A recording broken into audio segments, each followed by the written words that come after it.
अजित पवारांच्या विमानाचा अपघात होता, घात नव्हता असं शरद पवारांनी सांगून झालं। दादांच्या राष्ट्रवादीचे नेतेही तेच सांगतायत, पण अपघात की घात यावरचं संशयाचं काहूर हटायला तयार नाहीये। ठाकरेंच्या शिवसेनेचे खासदार संजय राऊतांसह विरोधकांनी दररोज नवनवे मुद्दे पुढे करत हा संशय कायम ठेवलाय। आता राऊतांनी केलेल्या नव्या दाव्यामुळे हा वाद पेटलाय। अजित पवारांचा संशयास्पद विमान अपघात हा सुद्धा ऑपरेशन लोटसचाच भाग आहे का? उद्या भूकंप झाला तरी संजय राऊत म्हणतील की हे ऑपरेशन लोटसचा भाग आहे। हायकोर्ट जजच्या नियंत्रणाखाली ही चौकशी झाली पाहिजे।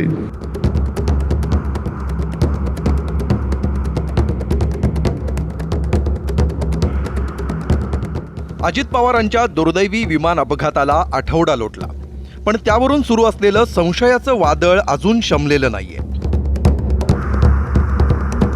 संशयाचं हे धुकं गडद करण्यात आघाडी घेतली आहे ठाकरेंच्या शिवसेनेचे खासदार संजय राऊतांनी।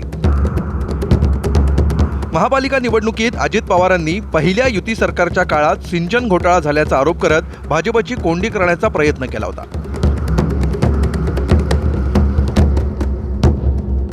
तोच धागा पकडत राऊतांनी पत्रकार परिषदेपासून संसदेपर्यंत रान उठवलंय। अजित पवार अर्थमंत्री असल्यामुळे अनेक वर्ष त्यांच्याकडे बरेच काही पुरावे जमा झाले आहेत। याच्यावर भाजपा अंतर्गत चर्चा सुरू झाली होती। ह्या सगळ्या फाईल्स, हे सगळे डॉक्युमेंट्स, हे पुरावे अजित पवारांच्या ताब्यात होते। अजित पवार हे शक्यतो आपल्या जवळच ठेवत होते। त्या दिवशीही त्यांच्यासोबत ते असावेत काही डॉक्युमेंट्स किंवा फाईल्स, पण अर्ध्या तासामध्ये विमान उडाल्यावर त्यांच्या विमानाला अपघात झाला। बंड करत भाजपासोबत सत्तेत सहभागी झालेले अजित पवार पुन्हा शरद पवारांच्या राष्ट्रवादीशी जुळवून घेत होते। अजित पवार स्वगृही परतले असते तर तो भाजपच्या ऑपरेशन लोटसचा पराभव असता असा दावा करत राऊतांनी या अपघाताला वेगळी दिशा देण्याचा प्रयत्न केलाय। त्यावर भाजपनं राऊतांची खिल्ली उडवली आहे।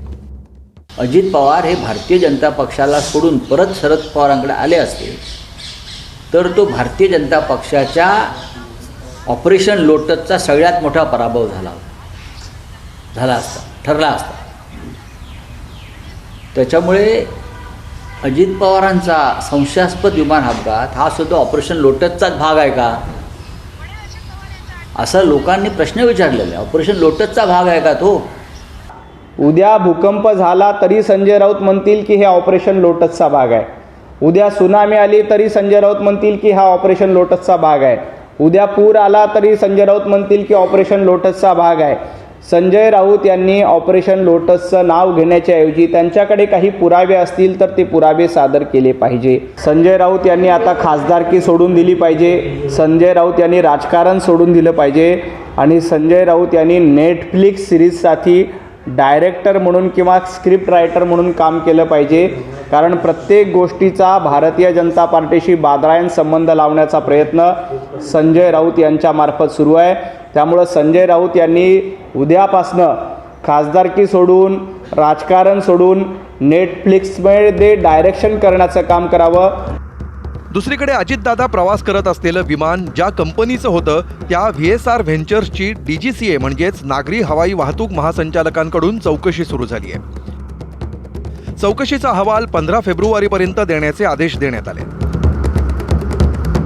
अजितदादांच्या विमानाशिवाय VSR व्हेंचर्सच्या आणखी 2 विमानांचा गेल्या 3 वर्षात अपघात झालाय। पण अजितदादांच्या विमान अपघाताची चौकशी हायकोर्टाच्या न्यायाधीशांकडून करण्यात यावी अशी मागणी विरोधक करतायत।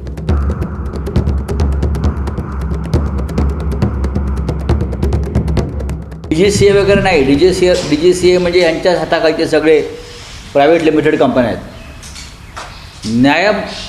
न्यायमूर्तीच्या हायकोर्ट न्यायमूर्तीच्या नेतृत्वाखाली एक चौकशी समिती नेमावी। DGCI करो की अजून CID करो की अजून कोणती उच्चस्तरीय कमिटी करो, या सर्वावर जोपर्यंत एखाद्या हायकोर्ट जजच्या नियंत्रणाखाली हे संपूर्ण त्याची चौकशी होत नाही तोपर्यंत खरी वस्तुस्थिती समोर येऊ शकणार नाही।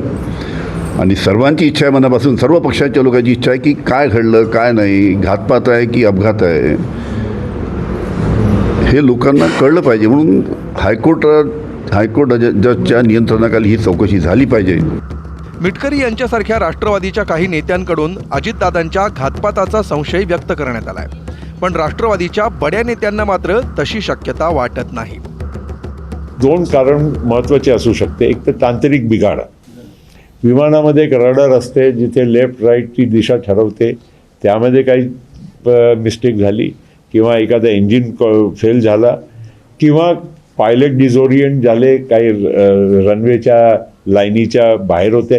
कारण जे व्हिडिओ आम्ही बघितला ते साईड व्हिडिओ आहे, म्हणून आम्हाला डायरेक्टली ते धावपट्टीच्या लाईनवर होते की नाही ते आम्हाला एवढं काही समजत नाही. ते चौकशीचा भाग आहे. पश्चिम बंगालच्या मुख्यमंत्री ममता बॅनर्जी यांनी अजित पवारांच्या निधनाच्या दिवशीच याच्या चौकशीची मागणी केली होती. त्याच दिवशी तातडीनं शरद पवारांनी घातपाताची शक्यता फेटाळून लावली होती. त्यानंतरही या अपघातावरचं संशयाचं धुकं पूर्णपणे दूर झालेलं नाही. ते दूर करण्याचं काम सखोल चौकशीतूनच होऊ शकतं. ब्युरो रिपोर्ट, एबीपी माझा.